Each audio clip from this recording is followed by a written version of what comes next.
పవన్ కళ్యాణ్ గారి రాజకీయం గురించి ముఖ్యంగా ఆంధ్రప్రదేశ్ ప్రజలకు చాలా బాగా తెలుసు. దేశ ప్రజలకి అంతంత మాత్రంగా తెలుసు. ముఖ్యంగా తెలంగాణ ప్రజలు ఇప్పుడిప్పుడే తెలుసుకుంటున్నారేమో అనిపిస్తుంది. నిజంగా మున్సిపల్ ఎలక్షన్స్లో జనసేన పార్టీకి సంబంధించినటువంటి అభ్యర్థుల విశేషాలు చూస్తుంటే చాలా అద్భుతంగా మనకు అనిపిస్తుంది. స్వతంత్రం వచ్చి 77 ఏళ్ల తర్వాత రబ్బరు చెప్పులు వేసుకునేటువంటి వ్యక్తి చేత రాజకీయాలు చేపిస్తున్నటువంటి వ్యక్తి ఎవరైనా ఉన్నారు అంటే అది పవన్ కళ్యాణ్ గారు, జనసేన పార్టీ ఏమో అని అనిపించింది.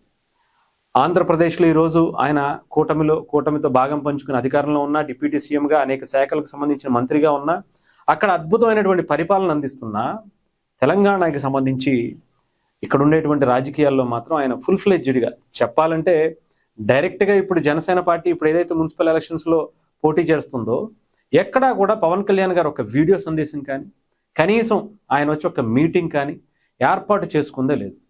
జస్ట్ ఆయన ఫోటో పెట్టుకుని ఇక్కడ ఆయన అభ్యర్థులు, ఆయన అనుచర వర్గం కావచ్చు, నాయకులు, కార్యకర్తలు, జన సైనికులు కావచ్చు, వీర మహిళలు కావచ్చు, భారీ ఎత్తున ప్రచారం చూస్తుంటే ఏంటి ఈ రేంజ్లో ఉంది. అసలు ఇంత ఇంపాక్ట్ జనసేనలో పవన్ కళ్యాణ్ గారు చేయగలిగే సత్తా ఉందా అనుకునే వాళ్ళందరికీ కూడా నిజంగా మబ్బులు విడిపోయేలా కనిపిస్తుంది. ఒక రబ్బరు చెప్పులు వేసుకునేటువంటి వ్యక్తులు ఈరోజు సర్పంచులుగా, వార్డు మెంబర్లుగా, ఉప సర్పంచులుగా గెలిచి దాదాపు 100 నుంచి 150 మంది ఈసారి ఎలక్షన్స్లో, మొన్న జరిగినటువంటి పంచాయతీ ఎలక్షన్స్లో జనసేన పార్టీ తరఫున సత్తా చూపించారు. ఇప్పుడు మున్సిపాలిటీకి సంబంధించినటువంటి ఎలక్షన్స్లో ఒక చెప్పులు కుట్టేటువంటి ఒక వ్యక్తి మాట్లాడుతున్నటువంటి తీరు చూస్తే ఇక్కడ తెలంగాణలో కూడా పవన్ కళ్యాణ్ గారి ఆవశ్యకత చాలా ఉంది. ఆయన మీద ప్రేమ ఇంకా ఎక్కువ ఉంది.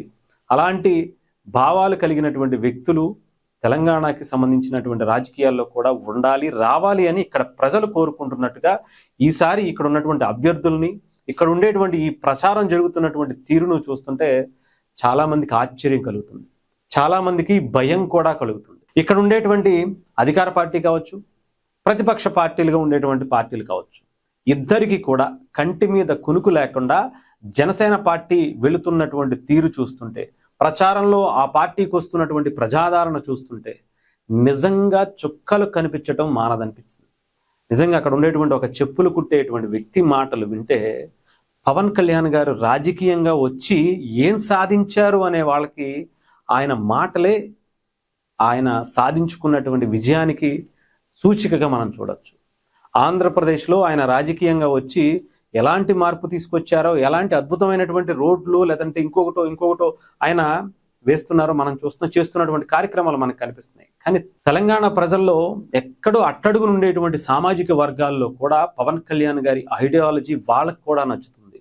ఇక్కడ ఉండేటువంటి రాజకీయ నాయకులు మాకు అవకాశాలు కల్పిస్తారని మాకు తెలియదు, కానీ ఇక్కడ పవన్ కళ్యాణ్ గారు మాత్రం ఆయన భావజాలం మాత్రం సామాన్యులకి చాలా అవసరం.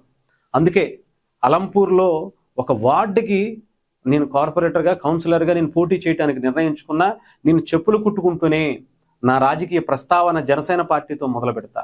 చిన్న స్థాయి నుంచి కష్టపడే తత్వం ఏంటో నాకు తెలుసు, అలాంటి కష్టపడుతూనే ప్రజలకి మంచి చేస్తా అని జనసేన పార్టీని బరిలో దిగుతున్నటువంటి వ్యక్తి ఆయన మాట్లాడుతున్నటువంటి మాటలు చూస్తుంటే చాలా మందికి ఇన్స్పిరేషన్గా ఉన్నాయి.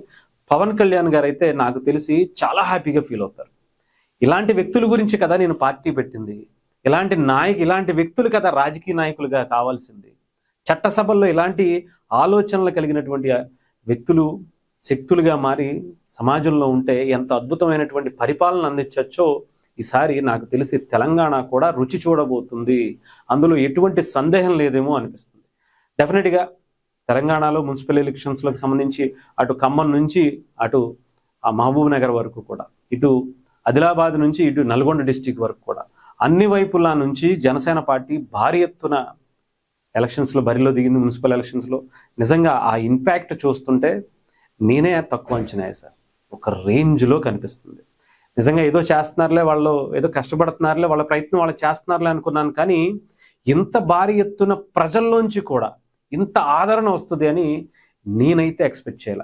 నిజంగా చెప్తున్నాను కదా, పవన్ కళ్యాణ్ గారు మీరేదో జనాల్లో ఆంధ్రప్రదేశ్ ప్రజల్లో మాత్రమే ఉన్నారనుకున్నారు, కానీ తెలంగాణలో ముఖ్యంగా ఇంతమంది నాయకులు మిమ్మల్ని టార్గెట్ చేసుకుని మున్సిపల్ ఎలక్షన్స్కి సంబంధించినటువంటి వాళ్ళ ప్రచార వేదికల మీద కూడా మీ గురించి మాట్లాడుతుంటే వాళ్ళకి తెలిసి ఉంటుంది ఇంతమంది ప్రజాదరణ పవన్ కళ్యాణ్ గారికి పార్టీకి ఉంది, పవన్ కళ్యాణ్ గారి సిద్ధాంతాలకు ఉంది, ఆయన పార్టీకి సంబంధించినటువంటి వ్యక్తులకు ఉంది అని భయపడ్డారు. కాబట్టి మీ మాటలు మీరు ఏవైతే ఉన్నాయో మిమ్మల్ని తెలంగాణ వ్యతిరేకంగా చిత్రీకరించాలనేటువంటి ప్రయత్నం ఇక్కడ ఉండేటువంటి ప్రజలు మాత్రం చాలా బలంగా తిప్పికొడుతున్నారు. సో ఏదేమైనా సరే ఒక మంచి ఇంపాక్ట్ తెలంగాణ నుంచి జనసేన పార్టీ ఈసారి 330 స్థానాలకు పైగా మున్సిపల్ ఎలక్షన్స్ లో పోటీ చేస్తుంది. దాంట్లో ఒక అభ్యర్థి ఇలాంటి అద్భుతమైనటువంటి వ్యక్తి అయితే, ఇలాంటి అభ్యర్థులు చాలా మందే ఉన్నారు. అటు వాళ్ళందరూ కూడా ఈసారి మంచి రాజకీయాన్ని తెలంగాణకు కూడా పరిచయం చేయడానికి సిద్ధమవుతున్నారు జనసేన పార్టీ నుంచి.